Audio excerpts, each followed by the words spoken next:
Okay, welcome to the Deep End Halloween night 2023, or as the kids say, 2023. Mike and Adam ready to help with your Week 9 lineups and all the confusion, a lot of quarterback injuries to figure out, the Deep End Invitational update, and I don't know what else. Adam and I just hung out, actually, on Saturday. That should be the lead. I've met his family. It turns out they're real, so that's exciting. Thanks for listening and watching. Powered by PlayerProfiler. Welcome to the Deep End.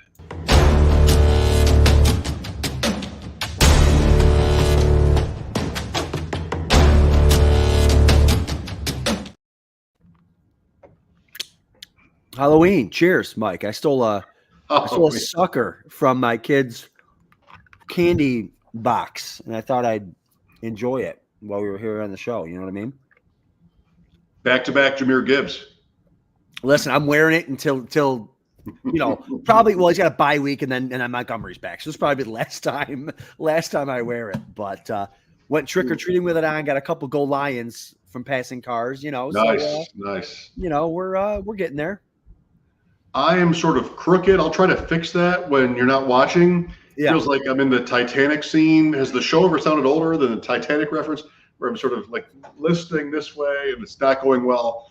But we do have an important Week 9 matchup going on behind us. As long as two teams that won or had the MVP from the first 30 Super Bowls are represented in my collection, we will see them behind us. Tampa Bay Buffalo last week, not quite. Tampa Bay was like Super Bowl XXX III VVV. Yeah. And the Bills, not yet. Not yet. That's tough. But we put that up for the ship chasing guys on Thursday. I hope you watched that. Okay, well, Adam, yes. my guy, you seem increasingly troubled by the randomness of our sport. Are you asking yourself life questions at this point? And we have not talked about this in advance, but I want to know. You can always ask me, like, hey, when you have a meltdown, like what was your record this week after a meltdown like that? It was not good. And it's funny. I'm so like locked into my teams that like I don't, me, the fans know I don't look at the scores during the week. Sunday night after the game, I get on the laptop and I open up the scores and I look at, and before I even looked, I knew it wasn't going to be good. And then after Monday Night Football, it was a disaster, which is funny because I have so much Jahmyr Gibbs. So like I did really, really well in the FFWC. Kentucky, I did really well, but the FFPC, after having an undefeated week in the FFPC in the highest stakes leagues, I had a 1-win week. And I don't even necessarily think if it was due to injury, but I mean, obviously quarterback fiasco, right? I mean, you even texted me Sunday, like, what, we got 4 or 5 quarterback injuries plus a typical Falcons. Is he concussed? Is he benched? We don't know type of deal there with the quarterback. I hate that so much. I know. No. But yeah, it was a disaster for the quarterbacks, a disaster with the injuries. I don't know what to do anymore. Just kind of cross your fingers and hope for the best. Kind of like your camera. My camera right now is I'm hoping for the best. We might have to take a word from our sponsor pretty soon. And hope for the best. I'm sorry for the word hate. Like Arthur Smith has everybody in fantasy sort of tilting and questioning. I mean, I've rooted against Belichick. I've rooted against Mike McCarthy because super obnoxious. The idea that you're better. This is embarrassing right now.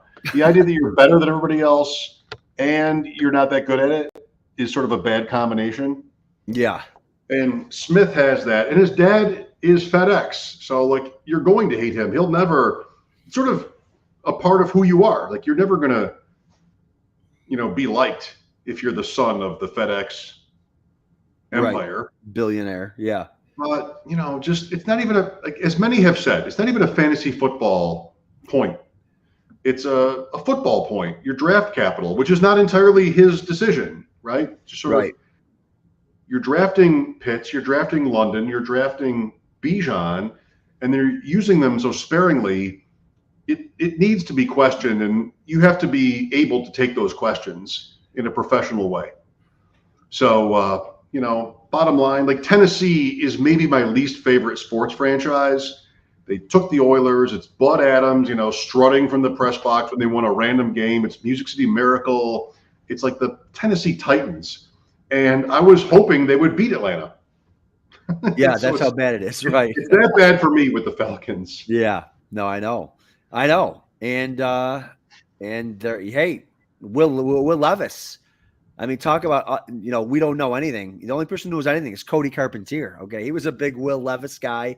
Came on our show months and 5 years ago, however long ago it was. It felt like an eternity ago. Pounding his chest about Will Levis, pounding his chest about Anthony Richardson. But Levis looked good. Deep ball looked good. Hopkins, listen, he looked competent. A couple passes were kind of errant, but whatever. I mean, just so much better than Tannehill. And so I think it's his for the rest of the year. Well, it's Thursday night at Pittsburgh. Yeah. And if he looks good there, no matter what condition the Steelers are in, that'll be big. Like, okay, you threw a bunch of long balls against the Falcons and got there with Hopkins. We'll talk about Levis and Hopkins as we get to the Titans team by team. Let's take a quick look at the Deep End Invitational through 8 weeks. And wouldn't you know, it's hashtag San Pedro de Macorís. Where is it? I don't know. I added it. It's not there. Oh, no. It's not there. What a night already. Try it. Wouldn't you know it? San Pedro de Macorís, which is a ridiculously old reference anyway. It's gone. Yeah, it's all right. We'll figure it out. Listen, I'm in the top 10. That's all we need to talk. I'm in the top 10. You are in 6th. Oh, chasing. I'm going to do it again. No, I'm not going to do it again because I don't think anyone's going to catch Go Bills. But you don't? I don't know. I don't know how far ahead they are. Chad Schroeder's 30 points ahead of me. I'm working on it. And I just got Eckler back. And my team scored 195 and Chad scored 193. I just can't even. That guy just is the bane of my. And then that team he posted where we were going head to head last week, 0-7 teams. I think he beat me. There it is. We found it. Everyone. There it is. So go Bills. Go Nick, Bills. Sean, and 1450 through 8 weeks, a 41.7 point lead over fellow Go Bills, Mike Leone. That's doable. That's certainly doable. 13, man, they have 120 point lead on me. I got some work to do. For sure. But I got Dwayne McFarland in third in their division, by the way. Dwayne is in third, but behind Go Bills. So third best overall. Chad and you are aligned in Division 3. Yes. If you're only listening to our show, that's Cocktails and Dreams. There's 70% chance you're in 4 leagues with them. Ben Gretsch, big move in week 8 to move into first place in the league I'm in with Louie and Jay Reed. There you go. And then you have Joey Brown and John Scuderi, last year's winner, rounding out the top 10. My league's nasty. So we got Cocktails in 4th. I'm in 6th. Joey Brown's in 9th, and Scuderi's in 10th. All in my league. 4 top 10. Oh, I got that wrong. They're in Division 3. Yeah. With you. Yeah. Brown and Scuderi are all in my division because Scuderi was talking trash on Twitter today about how he'll get Leonard Fournette back now, and now he's going to hunt me down. So we will get to Fournette, and he'll be first in our team by team analysis. So you and I have a few interesting teams right now. The main event team, we had to decide between Pickett and Garoppolo. You referenced it already. I decided Pickett was the play there, and I don't know. Was I wrong? I mean, he got hurt. We both decided Pickett. Like I think I was I think we both were Pickett, especially after the what was it that put us over the edge there? I forget what it was. Oh, injuries to the secondary. That was going to allow. Right, and I didn't know. Man, that's the hard part. Doing all this stuff, you lock in. You hear about all the weather in Kansas City and all that stuff, but I didn't realize it was like pouring rain in. Was it Pittsburgh? Is that where the game was? Yeah. And maybe that affected it, but I mean, they were just atrocious. Pickett was, and then he got hurt. So That's the thing. Like, I love Jacksonville in that game. I wasn't betting on the Steelers. I was betting on the Jaguars, and then maybe they throw a couple of touchdowns, which actually happened with George Pickens later on. Yes. But Pickett's injury. So, again, this is a little bit early. We'll go team by team. He is saying he'll play Thursday. This is the second time this year we had a Pickett injury, and then he's like, no, I'm going to be good. I feel like maybe the right call here is he's afraid of losing his job because he knows if Trubisky or even Rudolph get a game, that could be it. Right. So he's playing through a struggle, and I have consistently all year I've wanted to sort of be on Pickett, like just in case the receivers are good, maybe first round pick, like maybe it turns out. But now I feel like he's really forcing it, and they're letting him. So perhaps there's a bigger vision where, okay, this isn't going to happen. They're not going to let him play hurt necessarily, but I think the Steelers might be okay with letting him sort of force through these challenges. Yeah, and in this league in particular, it's a main event league. We're doing really well. It's Garoppolo and Pickett. That's it. We also have Deontay Johnson, so that was like a little like, hey, can we get the stack working there? But he's going to fight through the injury maybe Thursday. I mean, then we had to decide, do we pick up a guy? He's playing Tennessee, who just traded like their starting safety. But I mean, what a gross Thursday night game, by the way. Pittsburgh and Tennessee. I know the total is so low. You don't want to start anybody from that game, but right, gross. But it could work out. Yeah, Hopkins. That's right. Okay, let's start our team by team process, which is very original. Yes, where we talk about each team in the NFL, 32 teams, starting with the AFC, then the NFC, East, North, South, West. Only one way to do it. Before we start with the Bills, let's hear a word from our sponsor.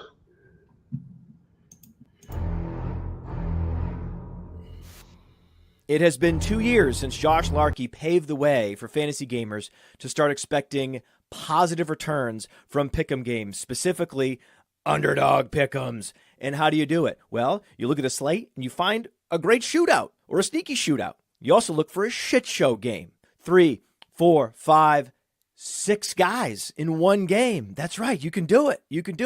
And you can 100x your payout on underdog. Think about week 1. Jets-Bills was a shit show. Did we see the Aaron Rodgers injury coming? No, but we knew the Jets have a good defense. We knew the Bills have a good defense. Why not expect the worst? And the worst is what we got. So if you had gone Dalvin Cook less than, Garrett Wilson less than, Aaron Rodgers less than, Josh Allen less than, Gabriel Davis less than, boom, boom, boom, boom, boom, boom, boom, you can go 6 for 6. Same thing in week 2. Week 2. Sneaky shootout there in Philadelphia. Minnesota's going to be in comeback mode, so we'll go Cousins, Jefferson, Hawkinson, more than, Madison, less than, but also Swift, more than. Boom, boom, boom, boom, boom, boom, boom, boom. That's how you do it with the underdog pick'ems, and you use promo code Underworld to get a 100% instant deposit match up to $100. You put in $100, Underdog matches that deposit up to $100 with promo code Underworld. Go start picking. Sounds like a Thursday night shit show. Take all the unders. Let's go. No costume, by the way. This was it. Gibbs, baby. It was Gibbs all day. Gibbs at the gym. Gibbs at the, trick or treating. Gotta give it to my guy. Well, what about yourself? Go Lions. I wore a chicken suit to work. Did you really? I did. Wow. I'll find a picture if you go along on one of these teams. I'm happy to share. It did happen. It was easy. I won an award. Funniest. That's what you're all about. Awards. Humble legends. You have to stay humble. Let's right. go team by team through the NFL, starting with the AFC East because it is what God intended. Buffalo. Adam, Leonard Fournette. I think he's a buy. I think in these FFPC leagues, I'd want to pick up Leonard Fournette. Maybe you held on to him through 8 weeks. Good for you. I think he's an upgrade over Murray. Do they sign him if he's not in shape?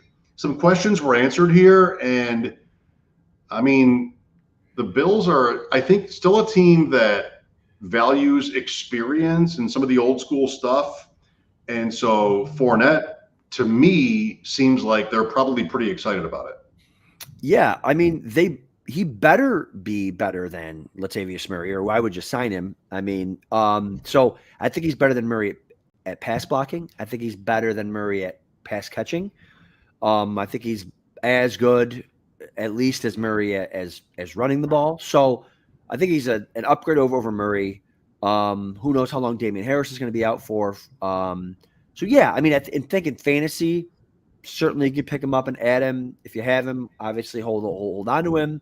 But yeah, I wouldn't expect anything crazy out of him unless James Cook goes down. I still would like to see Allen get more of the rushing attempts. The last 2 weeks, 15 and 14% of the designed rushing attempts. So he's obviously still a high end QB1, and hopefully that stays that way even with Fournette on the roster. Miami against Kansas City in Germany. This also is God intended. Sunday morning. I hate player, like sort of pun nicknames, but I'm going to do it. Raheem must start. Are those days over? Like a couple of down weeks, Wilson trending up, a tough defense here, Sunday morning where you have to decide early. Are you necessarily putting Mostert in your lineup? Probably. Again, bye weeks are back, injuries. I mean, I would have to have a lot of depth to not start Mostert. I'm excited for that game. I'm excited for Sunday. Mike, listen, my son's football schedule is finally done. Lost, unfortunately, in the championship game last week. This will be week 9 of the NFL season. Will be the first week that I get to sit down and watch football all day, starting at 9 o'clock, 9:30 in the morning with this game in Germany. So I'm very excited. I'm starting Mostert where I have him, I'm sure, before I even go look. The question is Jeff Wilson rosterable now, right? I mean, we got a guy that, like, he had his opportunity. He can't get past Ahmed. He only had 5 rushing attempts, 2 targets. Then we've got maybe a bye week for Miami, week 10, and then we've got maybe Achane coming back soon. Or Achane. So I think, like, you're obviously not going to cut and drop him now, but I think once Achane's back, I think Wilson might be the odd man out again. You might have Wilson, Mostert, Ahmed there, and Wilson might be that man out. So he's a guy that I held on to. He's a guy I was forced to start last week. Crossed my fingers hoping for something, and you got nothing. Well, Mostert is 2+ years older than Fournette, who we just talked about, and he has been running wild, but it's slowing down. I mean, I want Wilson too, and the coaching staff, the offense, the whole thing. Almost definitely you're starting him this week, but I have a couple where I don't have to, but I'm not trying to brag. New England. So the most interesting thing to me about them is the Kendrick Bourne injury.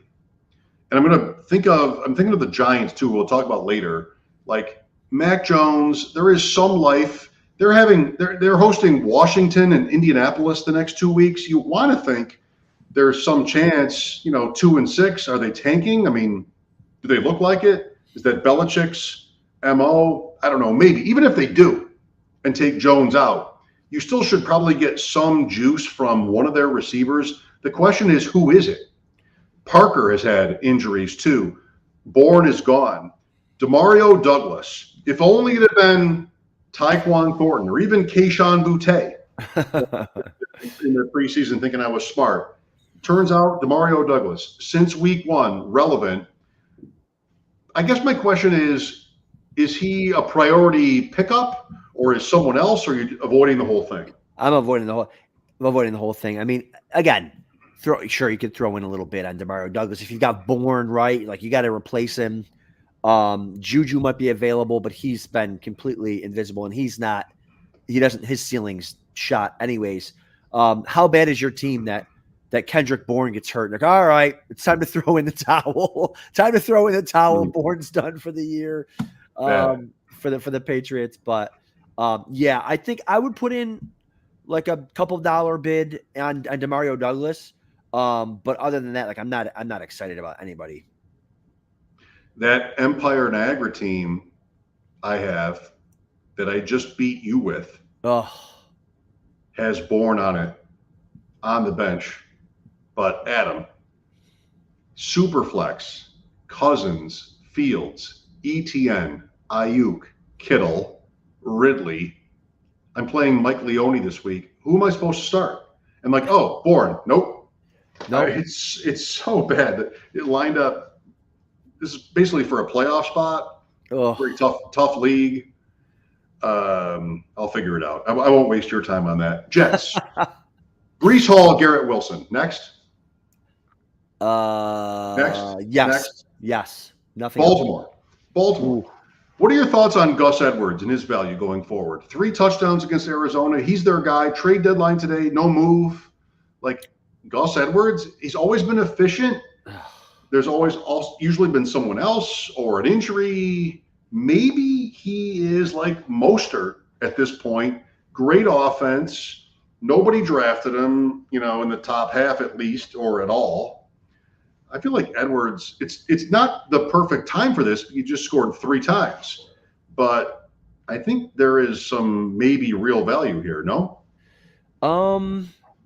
He's sure. I mean, he's just annoying. He's just You're so nice. You're so nice. He's just annoying. Like, I realized he tore his ACL like 3 years ago, but just the guy it always works out for him. Like, here he is, the lead back, never misses a snap, never gets hurt.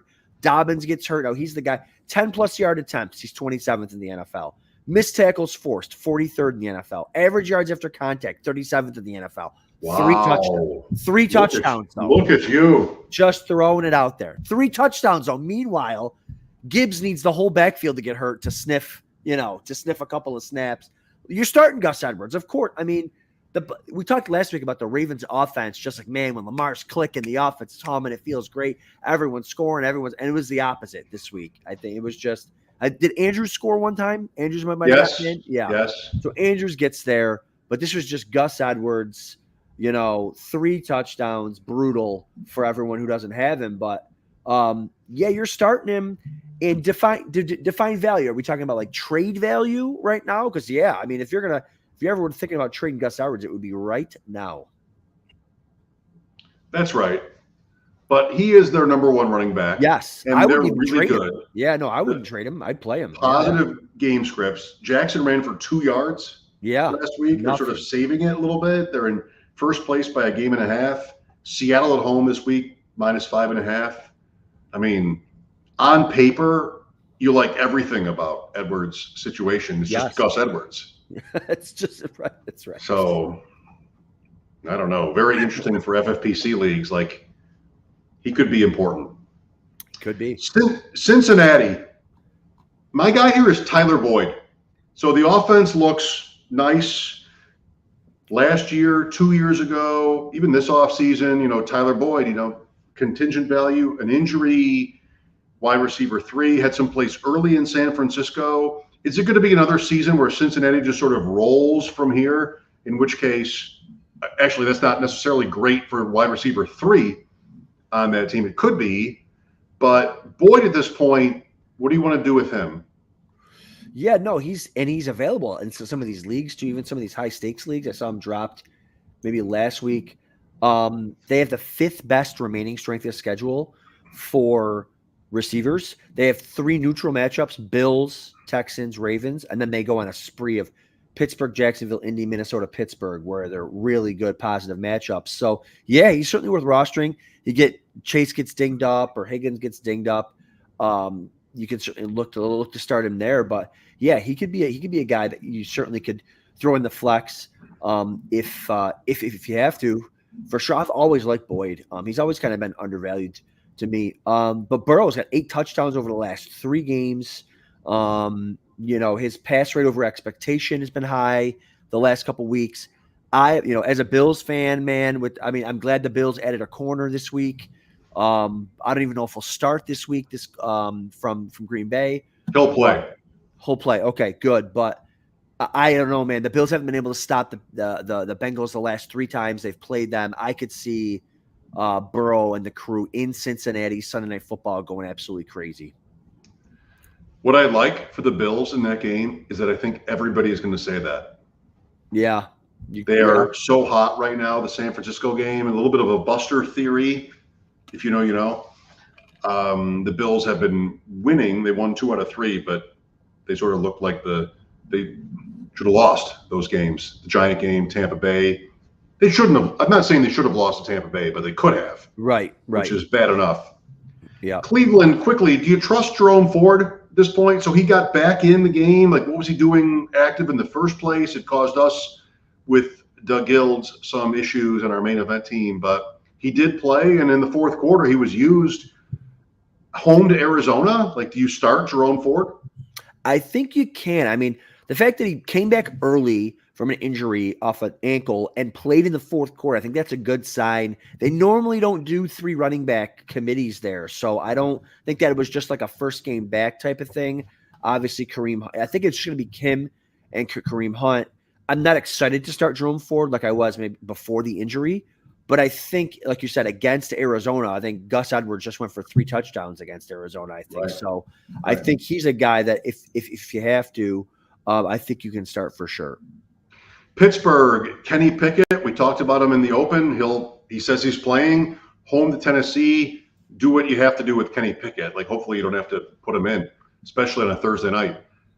Pickens, Johnson, I'm sort of okay at least with those guys. I mean, the running backs we can't talk about out loud, but at least they're sort of in it again this year as usual with the Steelers. And even if they do lose Pickett, those guys have value. George Pickens, who I was saying on this show 2-3 weeks ago, like, dump, sell.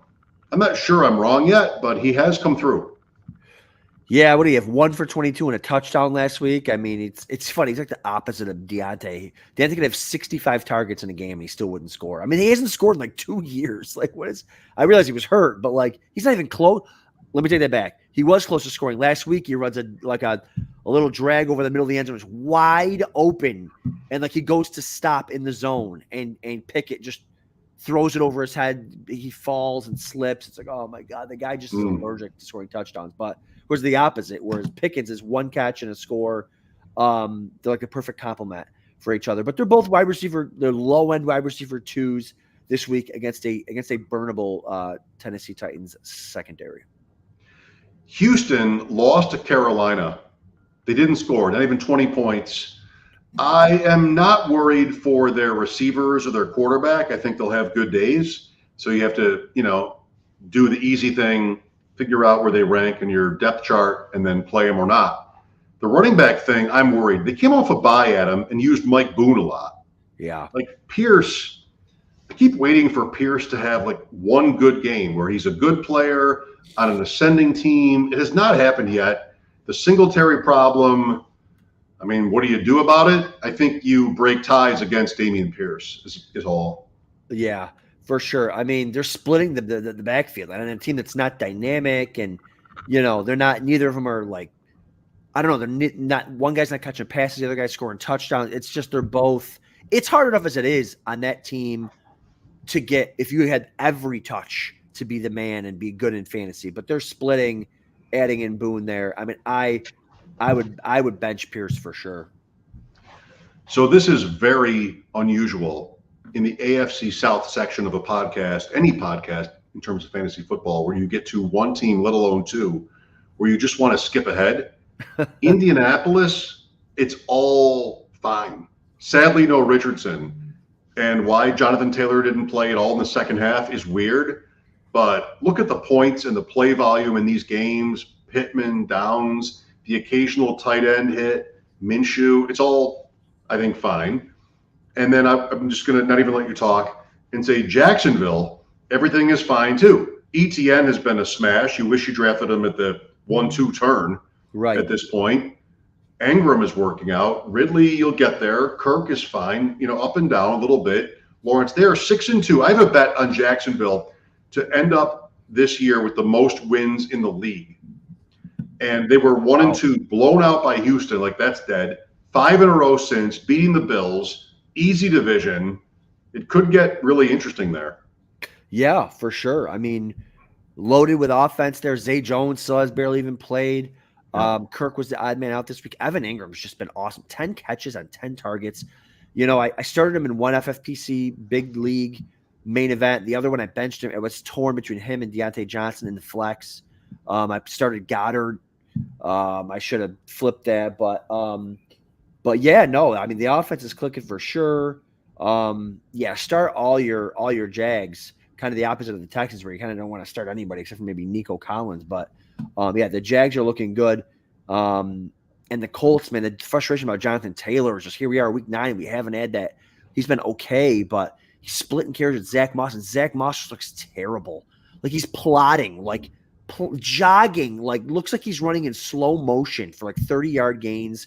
He gets goal line carries where he can't get in, but he's reaching, bending his back over for like. Just give it to Jonathan Taylor. But now he allegedly got hurt maybe on the last play of the first half, but he came in, got 1 carry in the second half. The entire second half, 1 carry, but then he got some targets. He was out there for pass routes. So just a weird way that they're deciding to use him. No offense to the guy, but you're saying Zach Moss looks like Zach Moss at this That's point? right. He looks like Zach Moss. That's right. Fine. Congrats. Better running back than I would be. Yes. Tennessee, Levis, what a performance. DeAndre Hopkins out of nowhere. Some people benched him. Smart people benched him. Like, why would you not? The total was 35.5 right against Atlanta. Then he goes off. What now? At Pittsburgh Thursday night. Let's say, what did he have? 3 touchdowns, 35 points, somewhere in there. Would you take half that against the Steelers? I think yes. Would you take 14 points if you knew DeAndre Hopkins scored 14 PPR points against the Steelers? Do you start him? I guess you just line him up against who else you have. Right. No, I would. Yeah, Hopkins for sure. I would definitely take the 14 from Hopkins for sure. And Levis is exciting. I mean, listen, big arm, looks like he belongs there. Doesn't look like he's frazzled, anything like that. And he's a guy that, I kind of want to.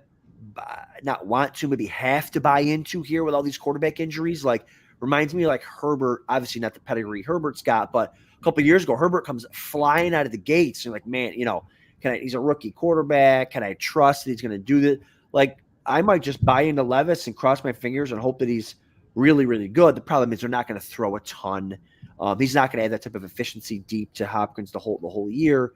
Not a ton of rushing for him that game either. So obviously going to come down, but if he can, like you said, if he can get you, a little over half that every single week and keep the Titans players relevant.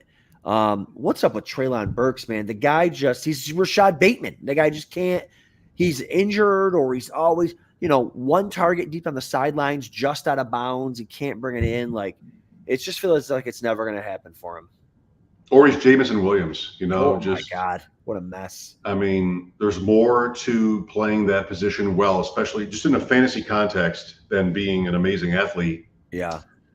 Look, if you have Matthew Stafford or Pickett or Garoppolo or Desmond Ridder, who got benched, again, don't listen to their coach. He's not here for the truth. You might take a shot on Levis. Very interesting that it's Thursday night, though. Like, you have to really put it on the line if you want to bet on Levis this week. Yeah. Denver, Javonte Williams is kind of Javonte Williams again. Denver's running back. I hate the offense still, so I don't want to have to start Javonte Williams, but I guess good to have on your bench.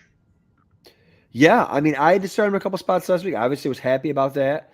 82% rushing share, 66% of the snaps, 19 for fantasy points. Like, we'll take it in a game where you predicted on the show last week that the Broncos would win, and it got even better with the weather, and it got even better with Mahomes being sick, and the Chiefs. No, I knew all that. Oh, that's right. Well, thanks for that. It's the deep end. Heads up. Thanks for that. It's the deep end. I didn't predict they would win by 15 without allowing a touchdown, but sure. Right is right. Right is right. Right is right. Plus 260. So yeah, it was Javonte Williams week, and kind of the underlying analytics were kind of pointing towards this, and it was a great kind of spot where, hey, we get the lead against the Chiefs. We're just going to keep running the ball to keep them off the field. And the Chiefs have a good pass defense too, and Russell Wilson stinks. So it's just always easier to give the ball to the running backs, especially when coaches whenever coaches don't know what to do, they just hand the ball off. Like, I don't know what to do. I need a breather here. Let's hand the ball off twice while I figure out my next pass play. Wait a minute. You're saying that's what you do. as a flag football quarterback when you're sort of out of gas and you're not We- sure it's going to We take a don't run play the ball on off. flag. Okay, we're slinging Take it a all play over the off. yard. KC Miami this week. Rashi Rice, speaking of last week's show, I sort of thought, like, just be careful on sort of assuming the moon on Rashi Rice. Not that everybody did. Dolphins Chiefs, what's the perfect game script there? Like the Dolphins sort of make their point early on offense and the Chiefs have to throw. That's what happened in Denver and they couldn't do it anyway. I feel like that's right, though, that the Dolphins get out Sunday in Germany on the deep end. And then the Chiefs are sort of chasing. Other way around, the Dolphins have not been that effective chasing the Bills or the Eagles in their 2 losses. Yeah, I think are we talking about for Rashee Rice or just for the whole game? Because at least the game, but also maybe Rice, because his numbers continue to trend upward in terms of usage and targets, snaps, everything like that. But it's still not a lot of fantasy points. Right. He had 9 fantasy points last week. He also dropped a ball over the middle, like in between the linebackers and the safety that who knows what it was at least a 25-yard gain, so 3.5 fantasy points. Plus, he might have been taking that to the house, so he dropped that, which was bad. Sky Moore also dropped a long touchdown right in the bread Awful last week. I think I think if the Chiefs get out in front, they're not going to let off the gas because they know what the Dolphins can do. And I think the same thing with the Dolphins. Like I think no one's letting off the gas here. So even if a team gets out hot early, they're going to continue to throw, continue to push the pace. I'm hoping that this, for fantasy wise, man, I wish this game was in the States just because you get these crazy games overseas with the time changes and the jet lag and all that stuff. I wish this game was in the States, but I'm still excited to watch. I mean, this could be the offensive game of the year, between these 2 teams. It could, but the pressure's on. Like they're both 6-2, top of the AFC. The loser could really hurt, especially if it's the Dolphins. If the Bills win in Cincinnati, Miami's in the wild card. Chiefs with a little bit more cushion. Should be fun. Hopefully, both coaches sort of wink at each other and let it out. Yes. Sunday morning, our time. Vegas, only this. Just so bad. The worst franchise in the league. The worst franchise in the league. How is Josh McDaniels an NFL coach again? How is that possible? Diversity. He was terrible just every step of the way, and he's there bringing in Patriots. Like just how Garoppolo, whoever thought that was a good idea, just the guy at the bar. The only people that thought Garoppolo was a good answer for you is the guy at the bar. Like just never listen to the guy at the bar. It's the stupidest, worst takes you've ever heard. The Raiders, I say contract the Raiders. That probably won't happen, but poor Adams. These plays last night, that could have been a 200-yard game. I know. Instead it was 11. I know. Couple things. And I always use Garoppolo as like the guy like, hey, if this quarterback can just be Garoppolo, because he can get, he gets the ball to all the guys, the bare minimum after watching that game. Now, I don't feel too bad for Adams, because he decided to go there. Yes, that was where he wanted to go. But he was traded, and then he got the contract, but that worked together. That's right. That's what happens. You take the money. So hopefully for his sake, he gets traded out of there because how can you? Do you think Garoppolo's embarrassed? We can move on, but do you think he's embarrassed when you walk off the field? You're missing guys that are 30 yards of separation. I think he looked like he was. Agreed. But I don't care. I don't care. That's right. Chargers, Quentin Johnston going forward. Palmer, you sort of think maybe this goes well? Hopefully. I'm still going to stand by. I had a ton of Quentin Johnston early in this season drafting, and I said, hey, if they don't hit him coming out of the bye week with the injuries to Michael Williams, I think it's probably not going to happen for him. 5 targets, or not 5. I don't know how many targets he had. He had 5 catches for 50.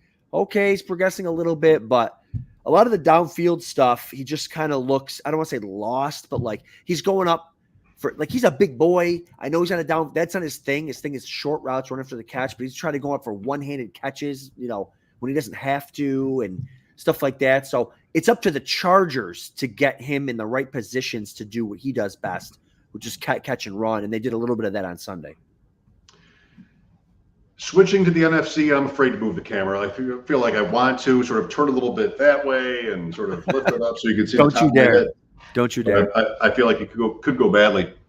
Adam, what's wrong with Tony Pollard? That's a great question. I just think it's got to be the injury. He's not that old. He doesn't have that many carries on his body. And it's not even like he's like wearing down. He hasn't been good all year. So I'm wondering if that broken ankle or leg, whatever he had last year, is just never, maybe that sapped some of his speed. I mean, missed tackles per attempt, he's 50th. Average yards after contact, he's 36th. It's just he hasn't looked good. Even on that one with that screen that he broke free a couple weeks ago on primetime, he got ran down by 5 guys. Like they were all catching him. So, I mean, Pollard's a bust essentially right at this point. I mean, guys that get hurt, you can't. Yes, they're busts, but Pollard has been active every week, and he's just been a straight up bust. I wonder what we'll say about him next year. Yeah. Because not everybody rushed to draft him, but everybody liked him. And then this is happening where you feel like his injury is the problem. The offense is great. The opportunities are great, like elite.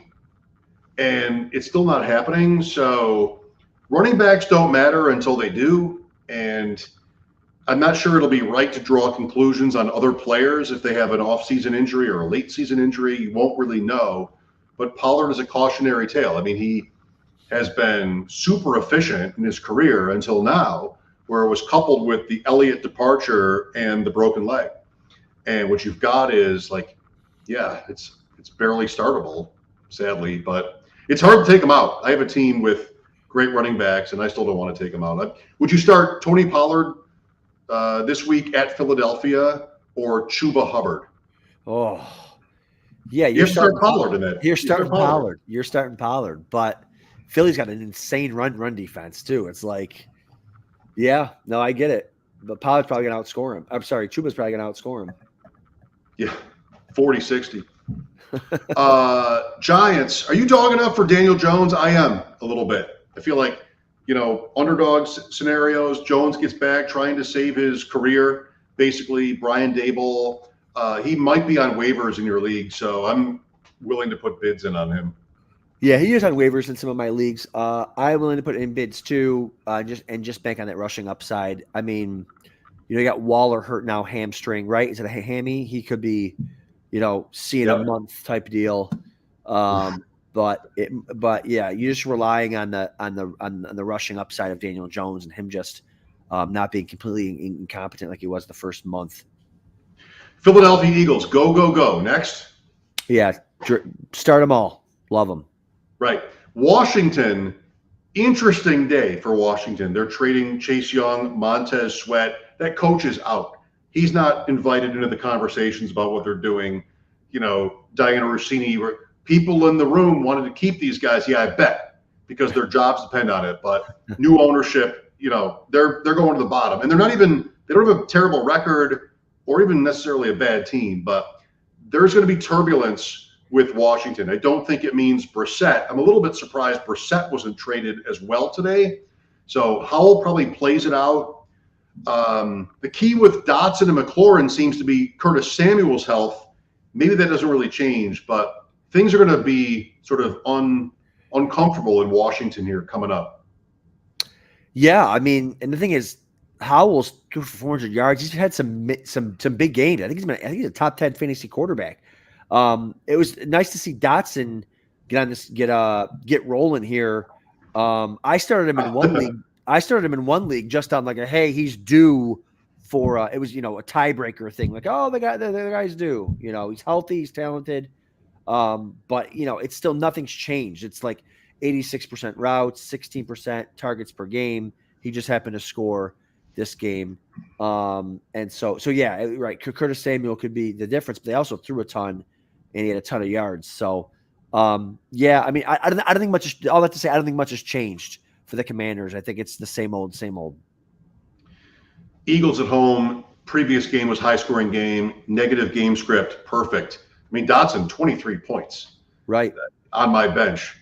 At New England, this week is different animal. So be careful. Okay, NFC North, Chicago. Your guy, Roshan Johnson. Are you ready to start him? I mean, I started him a little bit here and there last week. Like I feel like he lost his chance, man. Because now, I feel like he lost. I mean, it was a 3-back committee. I'm trying to look for that. Who was the name of the? There was like the 3rd string running back. Darrington Evans. Darrington Evans gets a touchdown last week. Roshan, 30% of the snaps, 21% of the route participation. But it's a 3-headed committee, and eventually they're going to get the starter back. So I feel like he lost his shot. But no, I'm probably not starting him this week. I have a lot of Foreman teams. Like I'm starting Foreman over him. I wouldn't be starting Foreman in any situation. And Johnson is the rookie, so they're terrible. Logically, maybe he gets his chance. I mean, Herbert is what at this point? I wouldn't definitely don't cut Johnson. No, never cut running backs if you can help it. But right, it's just annoying. Another tough one. What happens to Jahmyr Gibbs when Montgomery is back? Detroit on bye this week. Week 10, Montgomery probably is Gibbs startable at that point. Yeah, you're starting Gibbs, but you all know. We all know what's going to happen with Gibbs. He's going to go back to the role that he had before. And Austin Eckler is going to talk about how he's not that good of a running back. And then he's going to get his opportunities and score 30 fantasy points. It's like, I don't, it's going to be the same old. That's what's going to happen. He's going to go back. We're just going to have to deal with it. Coming off a bye, Montgomery, fine. And I can't even complain because Montgomery's played well. It's not even like Montgomery's been bad. And that's what they want to do. They want to pound Montgomery. But maybe give Gibbs a little bit more than he's used to getting. And it's nice to see for Dynasty that, look, he can handle the workload. He can run between the tackles, all that type of stuff. The big question mark is Jamison Williams. The guy's got – I saw someone tweeted out today. I forget who it was. He has 7 catches in his career, and he has 6 games where he started and had 0 catches. So, Jamison Williams is unstartable, and you could probably cut the guy. I think so too. Season long. They traded for Donovan Peoples-Jones. Why?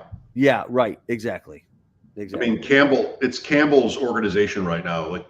Williams has no path, I think. Right. Green Bay, does Jordan Love get the season? That's a great. Who's the backup in Green Bay? I can't even think of it. Mark Brunell. No, I think it's Sean Clifford from Penn State. Wow, good for you. I'm not sure I'm right.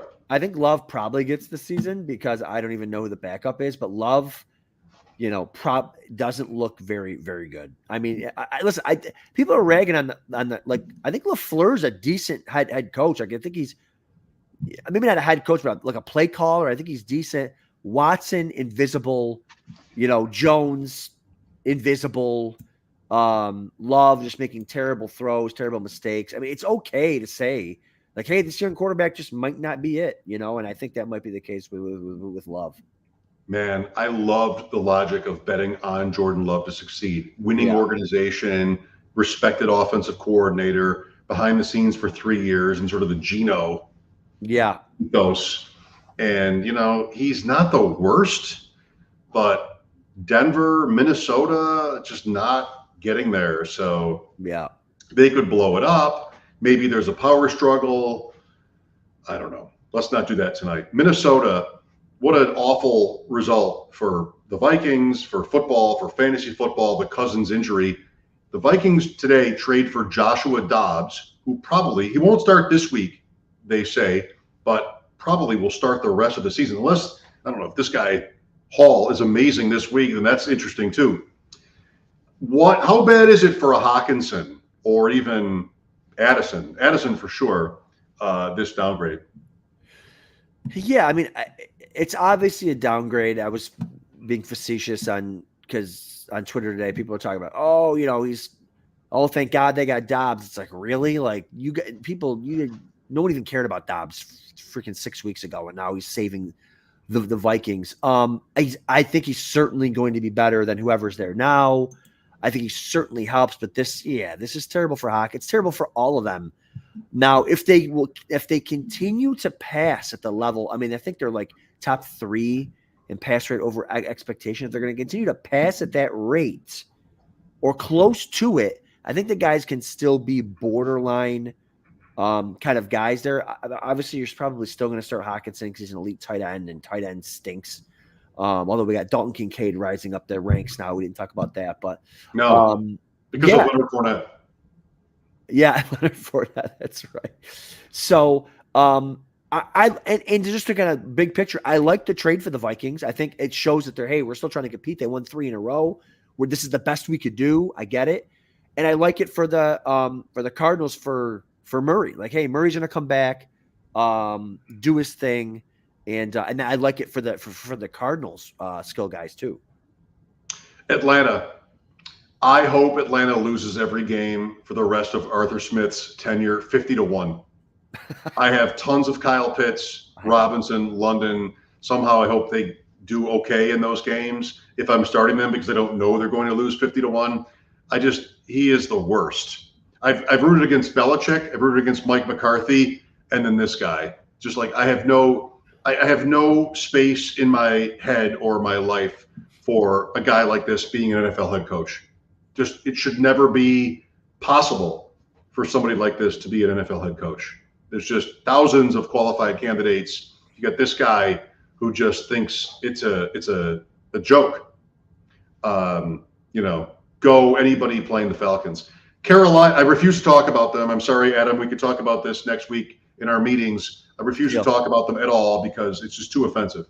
Carolina, Adam Thielen, yes. Everybody else, no, right? Yeah, it was nice to see Thielen get to 15 fantasy points. We were worried about the play calling and all that. I'm happy that he got 15. He was wide open on a touchdown. He threw it to the tight end. Fine, whatever. But yeah, Thielen's a go. Chuba Hubbard I think he's the starter there now. I mean, he took over the role ahead of Miles Sanders. So I think Chuba's the guy there. But hopefully you don't have to ever play him. Offense is terrible. New Orleans. So Saturday night, after I got home from hanging out with you. That's right. Julius, my son, had a friend, called him over, and my wife and daughter were at hockey. And I'm, as they say, left to your own devices. And like, you know what I'm going to do? I'm going to play the Spy 3 times. 3 different levels of Spy. And I put Rashid Shaheed in the flex in all 3. Shout out to me. Also, shout out to whoever won my money because I played Lamar Jackson and Zay Flowers on all these teams. It happens. But Shaheed, I don't know. I mean, there's some life with the Saints. I mentioned Taysom Hill last week. I want him on my team. I still do. Good luck. Yeah. I mean, Shaheed is, if you're in like a 3 receiver league where you've got to start 3 receivers and a flex or 2, Shaheed, man, he pops. Carr, as bad as he's been, he saves his best throws for Rashid Shaheed deep down the field. Him and Olave. How about that play where he throws to Olave? Olave doesn't even see it and hits him in the face. Can you blame Carr? No. Right from when was the primetime game, Adam? Was it week 1? It was early where you saw Derek Carr sort of like talking up Shaheed. There was a bond that was evident right away. I mean, you can't start Rashid Shaheed in season-long leagues, but super boom bust. Somebody like the Go Bills are going to start him in week 15 and win all the money. Yeah. Oh, for sure. Because no one else is going to start him. Oh, yeah. He's probably got like an incredible matchup or something. Listen, you say you can't start him with injuries and bye weeks and stuff. He's probably had like, what is this? His 4th or 5th, like really good game. I mean, I know he's more of a best ball. Week 15, Giants. Oh, boy. Giants. Week 15, Rashid Shaheed week. Let's go. I love that you're looking that up. Like you're already trying to figure out whether you're going to start them in week 15. Let's go.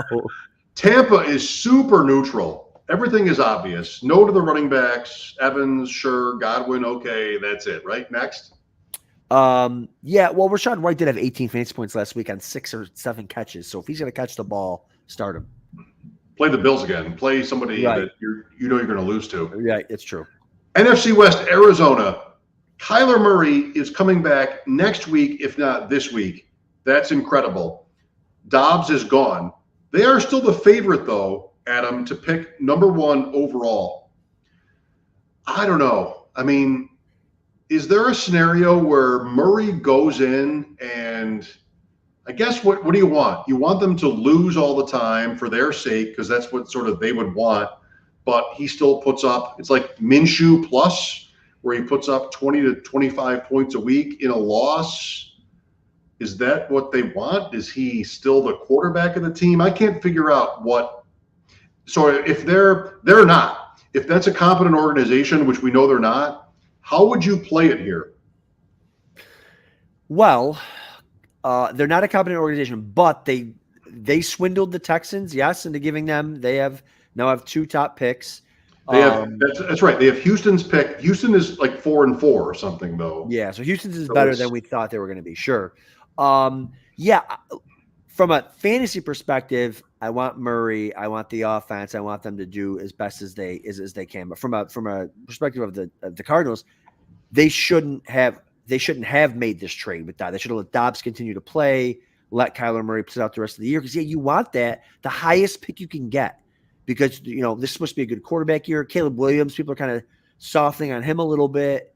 I don't know if Arizona is prepared to give up a portion of their organization to Caleb Williams, because he wants ownership when he comes into the league. Maybe they're like, yeah, never mind, we'll move on. But yeah, no, I think they could be auditioning Kyler for a trade. Look, he's great coming off the ACL. He's good. They can trade him, and they have get another pick this year. So we'll see. But I'm glad that Kyler's getting back out there. They could also, if Murray is fine and he's paid already, he's young enough, they could trade the pick for the most return ever. Yep. So I like that he's going to play, though. It's how it should be. Yes. Rams. This is a semi-take. I'm scared for the Rams, guys. Like, the conventional thinking has been start Kupp, start Nakua. I don't know. Stafford's been bad, and he's old, and now he's hurt. The running back thing is nothing. The schedule is kind of tough. I don't know. Like, all I want to say is here, don't default to Kupp and Nakua. I would say that at this point, especially Kupp, because I think it could get rough. Yeah, Kupp's been disappointing. 6 fantasy points 2 weeks ago, 6 this week, which stinks, obviously. Stafford's injury scares me. I'm not concerned about the offense if Stafford's healthy. I think he's going to sit this week against Green Bay. Then they got a bye week. Then maybe we get him back against Seattle, which would be nice, because Seattle's a good matchup for receivers. So I still believe in that offense. We got to get Stafford healthy. That injury looked really bad, the way his thumb kind of stuck in there too. It's not a fracture, which is great. But we'll see. I'm not worried about the offense if Stafford can come back healthy. They have the Browns coming up. They have the Ravens coming up too. You mentioned San Francisco, or you mentioned Seattle. San Francisco week 18. I don't like most things about it. The Seahawks, that's a nice win for them if you care about who wins games. Charbonnet, I guess. Jake Bobo. Wait, I skipped San Francisco. Never do that. I said it would go in order. Well, I just didn't. We'll get back to San Francisco. But Charbonnet has some value. I picked up Bobo, and you'd never want to have to start him, but I guess you want to have him, or you don't care. Yeah, I think Bobo's like one of the very few like handcuffed receivers there are. Like, if anyone gets hurt, I think he goes. I think they like him. I don't want to say for some reason, because I haven't really watched a lot of him, and I don't know. He could be a really good receiver in like the kind of like the Puka Nakua mold, where like if Puka had the advantage of there was nobody in front of him. Kupp was hurt. Bobo's behind a first-round pick and 2 other really good receivers. Maybe Bobo is pretty good. He scored again. But yeah, long story short, he's a guy that you might want to roster, especially if you have any of these Seahawks receivers, maybe as a handcuff. San Fran has skipped. It's status quo. Do what you're doing with San Francisco. There's nothing different there, I think. Let's get Purdy Debo is an back. Interesting sports talk conversation, but that's it. Yeah, Debo coming up eventually. Thanks for watching and listening tonight. Mike and Adam at Shope Talk, at Adam_Krautwurst, at Deep End FF1. We'll see you next Tuesday. Happy Halloween. This is the Deep End. See you guys. Hey, I want to take a moment to thank you for tuning in. It's important to me that all of our media be free. This is only possible because of you. allowing a true independent sports media enterprise to thrive unlike any other in the business. So please subscribe to the All In Package to continue to make all of this possible, to ensure that all of our stats, information, data, content is available to you, especially you, the people that get the site and get the show.